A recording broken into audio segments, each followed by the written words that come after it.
Teena Marie's heart has always been in music since when she was a kid. But when she finally got into it, the industry tormented her all her life, leading to her untimely death. But what exactly happened? Why does her death remain such a mystery? In this video, we will share with you many such untold stories of the Ivory Queen of Soul, Teena Marie, while showing you some of her rare photos. Teena was only 8 years old when her mother forced her into the acting industry. Although she showed her singing talent very early in life, her parents thought that it was easier for her to break through as a movie star. Her parents were average income earners. They worked as construction workers, and money from there was barely enough to take care of Teena and her 5 siblings. So they saw Teena's talent as unrefined gold, which was going to be their ticket out of poverty. In 1964, Teena Marie was featured in an episode of the Beverly Hillbillies, and nobody at that moment would ever guess that in a few years that this young, naive girl was going to make music so great that she would retire as one of the best soul singers.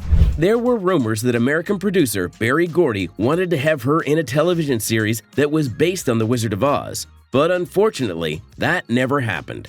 Music kept Teena busy all her life, and she would never have imagined that the journey was going to end the way it did. Music has always been Teena's greatest advantage. It made her special. And although her parents almost overwhelmed her with film auditions as a child, Teena still found a path for herself with her voice. She learned the guitar, bass, and congas, and in her teenage years, she formed a professional R&B band with her younger brother and cousin. While at Santa Monica College, Teena struggled to balance her love for music with a degree in English literature. During this time, she sent out a lot of her songs to recording companies in the hope that they would sign her. At some point, Teena would decide to ditch school to chase after what she believed was her life's purpose. 1976 was her lucky year as she got an introduction to Motown staff producer Hal Davis. He had wanted to have Teena in a film about orphans, but that failed before it even started. But before she was fired, label boss Berry Gordy was impressed by her singing talent, so he offered her a contract as a solo musician. It was through him that she would meet the iconic American singer Rick James, and he became her music mentor. They worked on her debut album, Wild and Peaceful. An interesting fact about this was that anybody who heard Teena's voice in this album thought she was black until she performed with James on Soul Train in 1979. The singer kept up her success with more hit tracks like Behind the Groove, I Need Your Lovin', and Fire and Desire. In the late 90s, Teena struggled to get major label signing, and that might have just been the reason for her 10-year hiatus, and she was never going to return the same. Teena returned to the spotlight with her album La Donna in 2003, and 7 years later, she was snatched by the cold hands of death. Her biggest selling album to date is 1984 Starchild, and her biggest hit track is Lover Girl. But before her death, Teena suffered a lot. While drug addiction was a culture associated with bands in the early days of music, Teena Marie never did it for the fun of it. She was in so much pain, and to her, it became therapy. After the death of Rick James on August 4, 2004, Teena described that her soul was broken as he was like an extension of her. So Vicodin became her new addiction. Once I realized that those pills not only took away my physical agony by masking my emotional pain, I really became addicted, she said. When I was on medication, I never cried about him. Many believe that Teena's untimely death was tied to her relationship with drugs, but autopsy results proved that to be wrong. Her body system was clean, and no illegal drugs were found in her home where she died.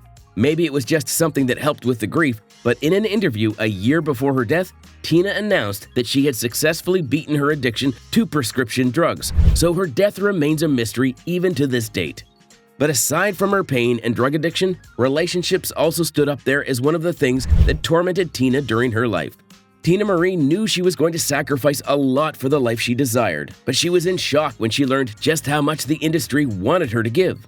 Her music spread like wildfire, and her fame grew internationally and locally. What this meant was that the industry was constantly asking for more of her time, and when she fought back, they forced her into a 10-year hiatus. Another dear thing music would steal from Teena was a love life, and the closest thing she felt to a romance was her relationship with Rick James. It started as a professional relationship with James as her mentor, but they connected so naturally and nobody could deny their magical chemistry on stage and in other projects they worked on together. A lot of people believe that James was the influence that made Teena embrace hard and performance drugs, but Teena contested that. She argued that her relationship with drugs started after his death. Describing the late musician, she said, "He was my musical soulmate. We were like an extension of each other. I miss all our talks. We were like family. Only family can talk about family, not anyone else." After his death, Teena took full responsibility for James's middle child, Rick Jr., and it is rumored that she included him in her will. Did Teena have any biological children? Yes, just one, Alia Rose. Rose was born in 1991, and like her mother, she was blessed with singing talent.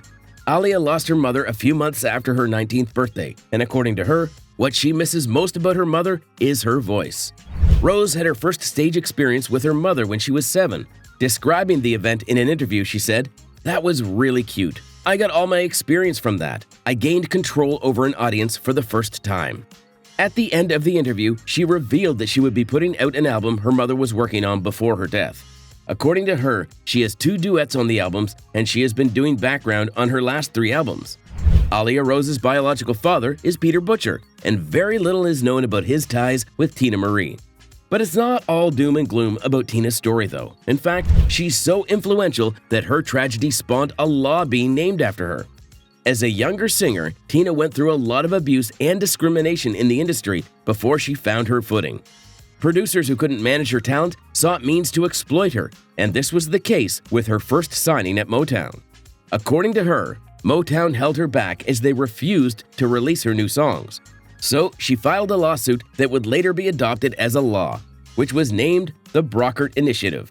It states that it is illegal for a record company to keep an artist under contract without releasing new materials from them. If this ever happens, the artist is free to sign and release with another label. This did not just set her free from an unsupportive label, but it also helped a lot of people like Luther Vandross and the Mary Jane Girls get out of their contracts. Teena Marie's death sent a shocking wave around the industry as there were no traceable causes to her untimely demise. A lot of people believe that she died from natural causes, but a deeper look into her case would reveal that, really, there was more than what met the eyes. In 2004, while Teena was sleeping in a hotel room, a large picture frame fell on her head. This caused a serious concussion that would lead to frequent seizures that lasted all through her life. According to her daughter, Alia Rose, she suffered severe seizures in the months leading to her death. On the afternoon of December 26, 2010, Teena Marie died in her sleep in her home in Pasadena. Since autopsy results could not prove the exact cause of her death, it was concluded that she died of natural causes. Teena Marie might be gone, but the melody she stuck in our hearts continue to sing even till tomorrow. Her legacy as one of the best soul singers was cemented after she made it to the Soul Hall of Fame. If you enjoyed this video, be sure to check out other videos of beautiful ladies from the yesteryears on the end screen.